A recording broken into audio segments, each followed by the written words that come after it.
Hello everyone, so today is Christmas Eve and this is my last video of 2020.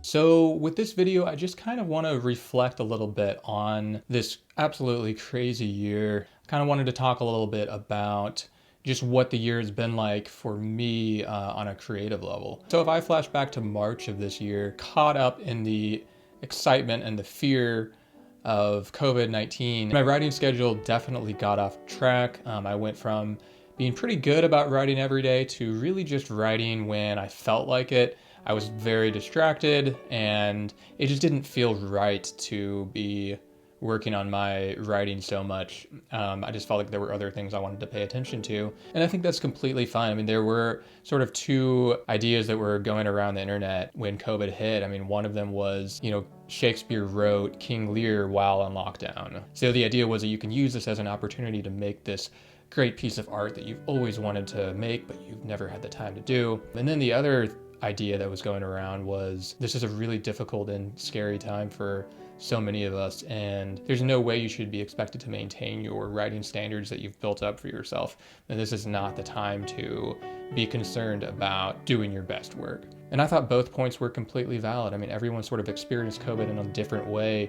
So really whatever worked for you was completely acceptable in my mind. And for me, it really meant slowing down on my writing and just paying attention to everything that was going on in the world. And that sort of coincided with this letter that George Saunders wrote to his students, and it was published in the New Yorker. And he talked about how this was a really unique time to be a writer, because as a writer, you should try to absorb what is going on in the world, what is going on with this pandemic.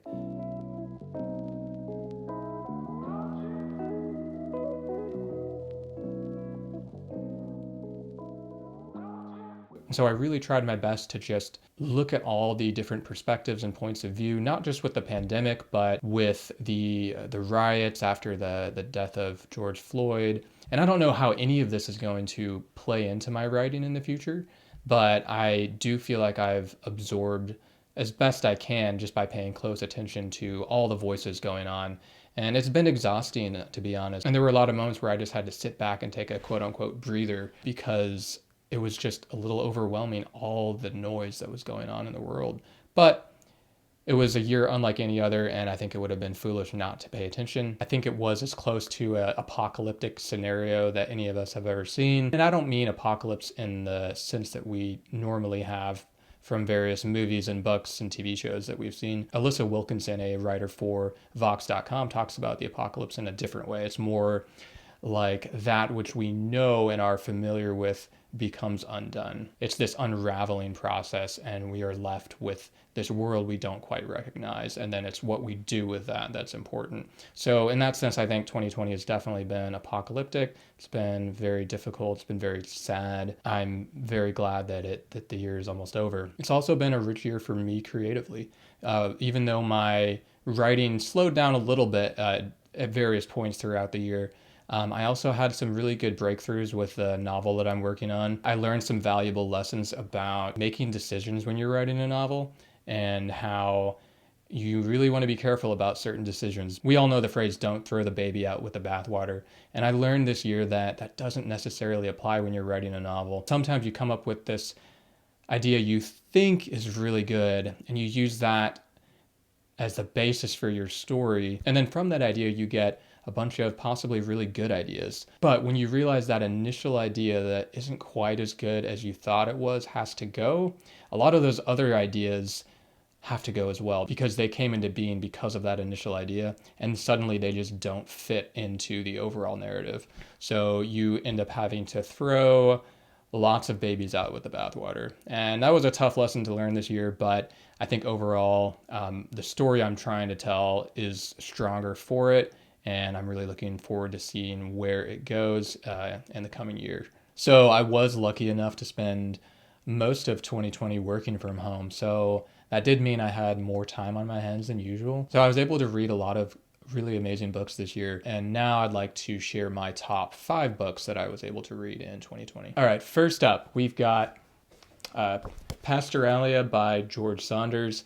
You can probably tell by now I've referenced Saunders a few times. I'm a big fan. And I think in this book, Saunders really perfected his trademark style and his ability to somehow find empathy in these really strange and painful scenarios. All right, next up we have Between the World and Me by Ta-Nehisi Coates. So this book is essentially a letter by the author to his son. It's about a lot of things related to being black in America. And among many things that it does quite brilliantly is just to capture the sheer physicality of having a black body in this country. And it gave me a lot to think about, and it's also just beautifully written.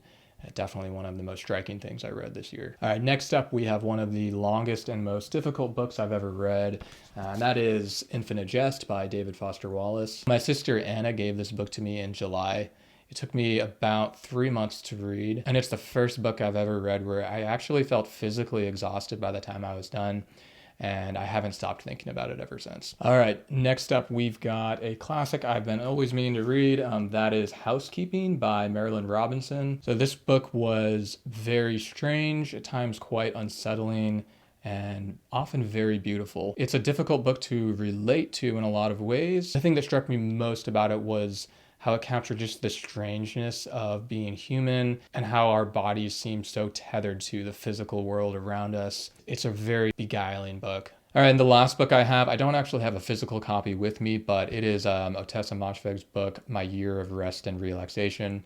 I read the premise for this book and immediately wanted to read it. It was more of just a light vacation read this year, but it was one of the most memorable things I read, and I haven't stopped thinking about it since I finished it. So those are the best things I've read this year. I'm very much looking forward to another year of great books. It is Christmas Eve, and I've got things to do, so it's time to wrap this thing up. I'm so excited for next year. I've got so many ideas for videos to share with you. I think it's going to be a really rich and creative and surprising year, though hopefully not surprising in the way that 2020 was, but I'm overall very stoked. And I'd like to thank everyone who tuned in this year. I really appreciate it. I wish you all a Merry Christmas and a Happy New Year, and we'll see you in 2021.